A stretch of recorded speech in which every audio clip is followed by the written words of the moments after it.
Tutorial with Riddhi. तो आज हमारा टॉपिक होने वाला है टेरिटोरियल वाटर्स या टेरिटोरियल सी। अब ये एक सीरीज का पार्ट है जो कि है law of sea. Law of sea international law का पार्ट है और उसे कुछ सीरीज में डिवाइड करना पड़ रहा है। तो ये पार्ट 2 है जो कि बात करेगा टेरिटोरियल वाटर्स की।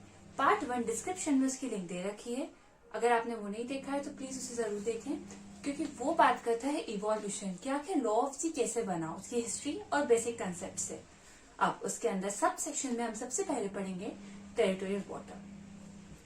आज का ये वीडियो कवर करेगा कि टेरिटोरियल वाटर क्या होता है, उसमें स्टेट के क्या राइट्स हैं, क्या ड्यूटीज हैं और उससे रिलेटेड कुछ टॉपिक्स। टेरिटोरियल वाटर्स क्या होता है के बाद हम देखेंगे उसके 2 टॉपिक। सबसे पहले breadth of territorial water and rights of state in territorial water, और फिर उसकी सर्टेन रेस्ट्रिक्शंस एंड ड्यूटीज। तो चलिए शुरू करते हैं जर्नी। तो देखिए, टेरिटोरियल वाटर एक बहुत सिंपल सा कंसेप्ट है। अगर कोई कोस्टल स्टेट है जैसे कि इंडिया, कोस्टल स्टेट का मतलब होता है ऐसी स्टेट जिसके किनारे पे समुद्र हो। तो जैसे कि कोस्टल स्टेट्स होती है इंडिया, और इसके ही अपोजिट में अगर मैं बात करूं ऐसी स्टेट जिसके पास समुद्र नहीं है जैसे कि नेपाल, जो आसपास पूरी तरफ से लैंड से घिरा है, ऐसी स्टेट्स को हम कहते हैं लैंड लॉक्ड स्टेट्स। तो टेरिटोरियल वाटर्स कोस्टल स्टेट का राइट होता है। अब बात ये आती है कि टेरिटोरियल वाटर होता क्या है।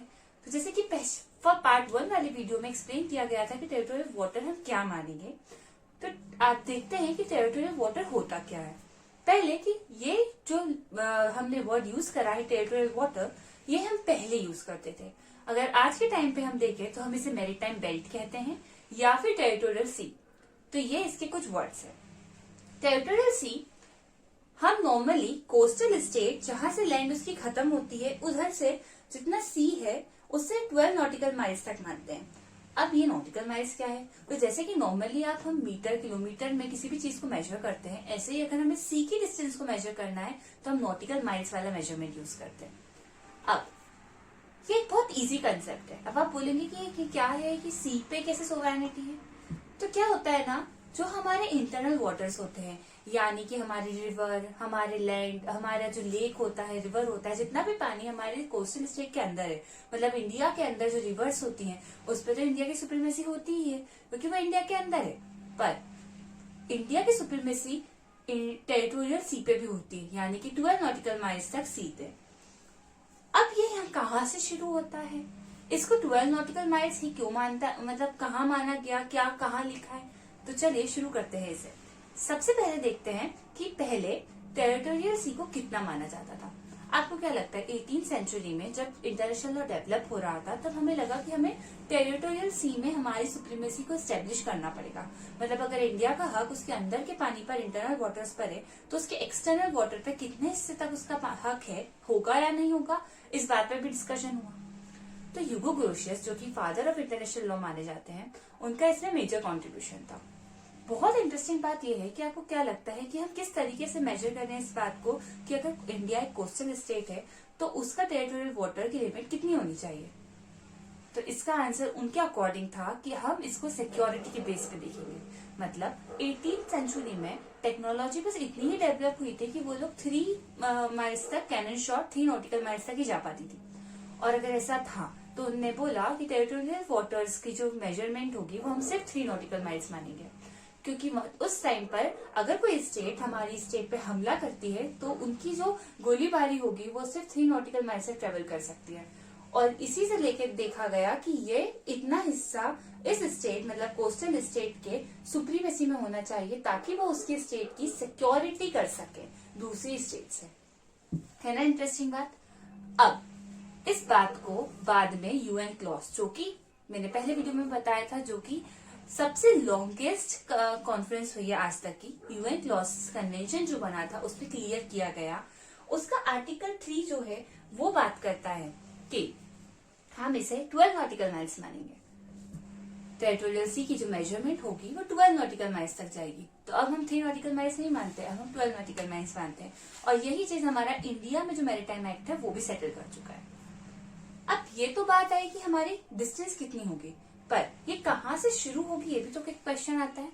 तो पिक्चर में देखिए कि जो लैंड जहाँ खत्म हो रही है वहां पे जो निचला हिस्सा है वहां तो पानी ही पानी होगा ना, ऐसा तो होगा नहीं कि जो लैंड है वो नीचे तक जाएगी।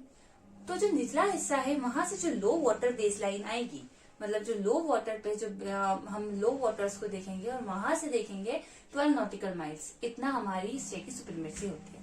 अब ये तो है एक नॉर्मल मतलब स्टैंडर्ड कैलकुलेशन, हमेशा हम ऐसे ही करते हैं।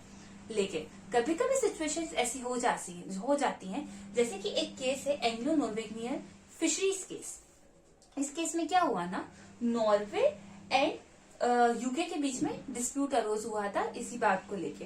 तो ये चीज क्लैरिटी की गई कि कभी कभी अगर कोई सिचुएशन कॉम्प्लेक्स हो जाती है या फिर हम किसी कोस्टल स्टेट की लैंड को मेजर नहीं कर पा रहे हैं, ऐसी सिचुएशन है, कॉम्प्लिकेशन है ऐसे, तो वो बेसिक हो सकता है कि वो एक हिस्टोरिक कंसिडरेशन ले, हम ज्योग्राफिक कंसिडरेशन ले, या फिर हम इकोनॉमिक कंसिडरेशन ले।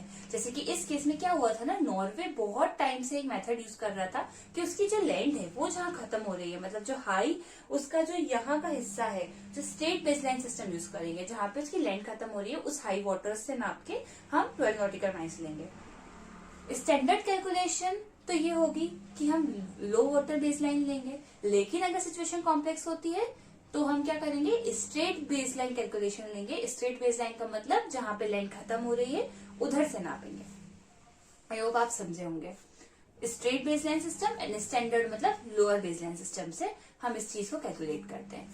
अब ये जो चीज है ये हमारी बात करता है हमारी इससे रिलेटेड बात हुई है आर्टिकल 5 में, जो कि नॉर्मल बेसलाइन की बात करता है। और एंग्लो नॉर्वेजियन फिशरीज केस में इस बात को और डिटेल में बताया गया था कि कैसे हम स्टैंडर्ड कैलकुलेशन कब यूज करेंगे, स्ट्रेट बेसलाइन सिस्टम और स्टैंडर्ड से हटके। अब ये तो हो गया ब्रेथ ऑफ टेरिटोरियल सी, कि आखिर टेरिटोरियल सी की ब्रेथ कितनी होगी। अब चलते हैं स्टेट के आखिर क्या राइट्स होंगे टेरिटोरियल पे। तो देखिए, एक बात समझिए कि कभी भी कोई भी कोस्टल स्टेट, जैसे कि अगर इंडिया है, उसकी सी पर, उसके समुद्र पर वो जो टेरिटोरियल वाटर है उस पर जो हक है वो सिर्फ पानी पानी का नहीं है, उसके ऊपर की पूरी एयर पे भी हक है और उसके नीचे के सब सॉइल तक का हक है। और अगर हमारा ये पूरा राइट है तो ये पूरा एब्सोल्यूट राइट नहीं है। एब्सोल्यूट राइट तो हमें वैसे भी कहीं नहीं मिलता है।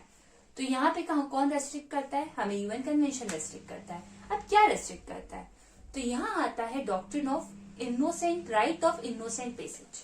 अब इनोसेंट पैसेज क्या होता है ना, ये आर्टिकल 17 बताता है। आर्टिकल 17 से लेके बाकी के प्रोविजन जो है यूएन कन्वेंशन के ऊपर एक्सप्लेन करते हैं कि आखिर ये है क्या। तो देखते हैं क्या होता है। कोई भी अगर स्टेट है, बाकी स्टेट जो है उनको भी हक होता है कि वो आपके टेरिटोरियल सी से पास हो सके, क्योंकि सी तो सबकी है। हम सुप्रीमेसी जरूर दे रखी है कोस्टल स्टेट को कि वो 12 नॉटिकल माइल्स तक का हक रखता है, लेकिन अगर कोई और स्टेट उधर से पास हो रही है तो क्या उसे परमिशन मांगनी पड़ेगी? क्या ये उसका क्या ये स्टेट का हक होगा कोस्टल स्टेट का कि वो उसे रोके? नहीं, राइट वर्ड यूज हुआ है इधर। तो ये बाकी सारे स्टेट्स का राइट है कि वो इनोसेंट पैसेज कर सकते हैं। अब पैसेज क्या होता है, इनोसेंट क्या होता है, इसे देखते हैं। तो आर्टिकल 17 जो है वो बात करता है क्लियरली कि पैसेज हम कि कोई भी बाकी की स्टेट्स जो हैं उनका राइट होता है इनोसेंट पैसेज का, तो वो टेरिटोरियल वाटर में से गुजर के जा सकती है। आर्टिकल 18 बात करता है कि पैसेज वर्ड क्या होता है। तो पैसेज का मतलब होता है पासिंग ऑफ। अगर आप कोई भी हाई सीज में जा रहे हो टेरिटोरियल वाटर से होते हुए, या एक पोर्ट से दूसरे पोर्ट में जा रहे हो, तो ये जो पासिंग ऑफ है इसे हम मानेंगे पैसेज। अगर ये पैसेज मतलब ये जो पास कर रहे हो आप, ये एक्सपीडिशियस है एंड ये जो पैसेज है ये कंटिन्यूअस होना चाहिए, एक्सपीडिशियस होना चाहिए, तभी ये पैसेज होगा, और नहीं तो नहीं होगा। अब कंटिन्यूअस और एक्सपीडिशियस क्या होगा, इसका मतलब होता है जो पैसेज है हमेशा सिर्फ, पहली बात तो ये हाई सी से हाई सी में जा रहे हो या एक पोर्ट से दूसरे पोर्ट में, इसे ही हम पैसेज मानते हैं, वरना नहीं मानते। और ये जो पैसेज है ये हमेशा कंटिन्यूअस एंड एक्सपीडियस हो, मतलब आप आए और गए। अगर आप रुक रहे हो तो उसका भी एक वैलिड रीजन होना चाहिए, जैसे कि फोर्स मेजर है, ऐसी कोई कैलामिटी आ गई हो, गॉड के फोर्स, ऐसे कुछ भी जिसमें आप कंट्रोल नहीं कर सकते थे, या फिर आप किसी भी एयरक्राफ्ट के लिए पर्सन या शिप को हेल्प करने के लिए रुक रहे हो, उनको असिस्ट करने के लिए अगर वो मुश्किल में है, तो ऐसे ही सिनेरियो में हम आपको परमिशन देते हैं कि आप उस इनोसेंट पैसेज के एक्सरसाइज करते हुए रुक सकते हो। अदरवाइज कोई भी स्टेट अगर अपनी शिप लेकर आ रही है तो वो सीधे गुजरेगी। इधर एक और बात आती है जो कि हमारा आर्टिकल 19 बात करता है इनोसेंट वर्ड। इनोसेंट वर्ड क्या होगा? तो इनोसेंट का सिंपल मीनिंग होता है कि जब तक वो हमारे पीस को मेंटेन कर रहे हैं, गुड ऑर्डर को मेंटेन कर रहे हैं और सिक्योरिटी को मेंटेन कर रहे हैं कोस्टल स्टेट की, तब तक हम उसे इनोसेंट मानेंगे। अगर वो लोग फिशिंग करने लगे हमारे टेरिटोरियल वाटर पे, अगर वो लोग स्पाई कर रहे, नजर रख रहे हैं, अगर वो लोग कुछ लॉन्च कर रहे हैं एयरक्राफ्ट वगैरह, तो फिर वो इनोसेंट नहीं रहेगा, वो इनोसेंट पैसेज हट जाएगा। अब इसमें एक और कंडीशन आती है जो आर्टिकल 20 से प्रोवाइड करता है कि कोई भी शिप अगर इनोसेंट पैसेज आप यूज कर रहे हो, कोई भी स्टेट, तो आपको हमेशा, भले आपके अंडरग्राउंड वाटर हो या कुछ भी, आपको हमेशा ऊपर ही चलना है। मतलब आप दिखने चाहिए कि आप जा रहे हो, अंडरग्राउंड वाटर से आप गुजर के नहीं जा सकते। अगर ऐसी भी कोई ऐसे भी अगर अंडरग्राउंड शिप्स चलते हैं तो वो ऊपर आ जाएंगे, उस वक्त उस बेस पे चलेंगे, सरफेस पे चलना चाहिए। तो ये रूल है। अब यहाँ तक तो हमने बात करी इनोसेंट पैसेज की, ये चीज तो क्लैरिटी है। अब इस पे जो हमारे इंडियन लॉज है वो भी इनोसेंट पैसेज पे सेम बात करते हैं, जैसे कि कोई कन्वेंशन है। अब ये राइट है तो स्टेट रेस्ट्रिक्ट नहीं कर सकती सामने वाली स्टेट को कि तुम निकलो मत, पर इतने ही रेस्ट्रिक्शन है जैसे कि उनको स्पीडली मतलब आना पड़ेगा, एक्सपीडिशियस एकदम आना पड़ेगा। जो चीजें हैं बस वो सारे कन्वेंशन, जो इतने भी आर्टिकल्स जो दे रखे हैं उन सबको कंफर्म करना पड़ेगा, उन्हें मानना पड़ेगा। अब बात आती है क्या वॉरशिप्स को इनोसेंट पैसेज का हक है? अब वॉरशिप्स को इनोसेंट पैसेज का हक है या नहीं है, ये वाली ना ही कन्वेंशन में मेंशन है, ना ही कोई कस्टमरी लॉ, इंटरनेशनल लॉ इस बारे में बात करता है। तो आखिर इस पे क्या बात, कौन बात करता है? तो कुछ स्टेट्स, जो हमारे जो स्टेट्स हैं, इंटरनेशनल लॉ को एक बात जानना बहुत जरूरी है कि इस पे जो आईसीजे भी अगर कोई डिसीजन देता है तो किसी पे बाइंडिंग नहीं होता है। हम इसे अलग अलग तरीके के फोर्स से यूज करते हैं। तो हर स्टेट के ऑलरेडी अपने एक्ट्स हैं और हर स्टेट अपने आप में सोवरेन है, तो हर स्टेट्स अपने लॉज बनाती है। तो अगर कोई यूएन का इंटरनेशनली हमने उस पर लॉ नहीं बनाया, फिर भी स्टेट्स के तो है। तो कुछ स्टेट्स मानती हैं कि अगर आपकी वॉरशिप्स हमारे टेरिटोरियल वाटर से गुजर रही है तो आपको हमसे या तो ऑथराइजेशन मानना पड़ेगा, मतलब आप हमसे पूछ लो, ऑथराइज करेंगे हम तो आप निकलोगे, या फिर आप हमसे उससे नोटिफिकेशन दोगे हमें कि आप निकल रहे हो। अगर ऐसी सिचुएशन आती है तो ही वॉरशिप निकल सकती है कि या तो आप ऑथराइजेशन मांग लो या फिर आप नोटिफिकेशन दे दो। अब इंडिया का इसमें क्या कहना है? तो राइट ऑफ इनोसेंट पैसेज में तो इंडिया सेम बात करता है जो कि कन्वेंशन करता है। पर अगर बात आती है वॉरशिप्स की, तो हम वॉरशिप्स को मानते हैं सबमरीन्स या फिर हम मानते हैं ऐसे अंडर वाटर व्हीकल्स। ये डिफाइन होता है हमारे सेक्शन 4 में। सेक्शन 4 ऑफ पैरा 2 ऑफ हमारा मैरिटाइम एक्ट डिफाइन करता है कि हम वॉरशिप्स को इक्वेट कर रहे हैं। वॉरशिप्स का मतलब होगा या तो सबमरीन्स या फिर अंडरग्राउंड व्हीकल्स। अगर ऐसा सिनेरियो होता है तो उन्हें हमेशा इंडिया की और परमिट या नोटिफिकेशन देना होगा, और वो नोटिफिकेशन देने के बाद ही वो व्हीकल्स जो हैं वो हमारे सेंट्रल गवर्नमेंट के प्रायर नोटिस के बाद ही वो वहां से पास हो सकते हैं। तो टोटली हमने अब तक ये पढ़ा टेरिटोरियल वाटर की ब्रेथ कितनी होती है। 18वीं सेंचुरी में पहले 3 नॉटिकल माइल्स होती थी, अब वो 12 नॉटिकल माइल्स होती है। आर्टिकल 3 इसकी बात करता है। आर्टिकल 5 जो है वो उससे रिलेटेड बात करता है कि हम जो स्टैंडर्ड सिस्टम है वो लो वाटर बेसलाइन को मानेंगे। एग्रो नॉवरेनियन फिशरीज केस जो है उसमें बात की गई है कि हम जो स्टैंडर्ड से हटकर हम स्टेट बेसलाइन सिस्टम को मानते हैं।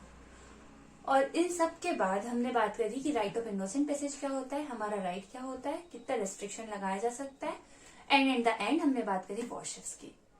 सो आई होप आपको वीडियो समझ आया होगा। इसके बाद का जो पार्ट आने वाला है वो बात करेगा कंटेजियस जोन की, और फिर उसके बाद हम EEZ और हाई सीज को कवर करेंगे। Thank you.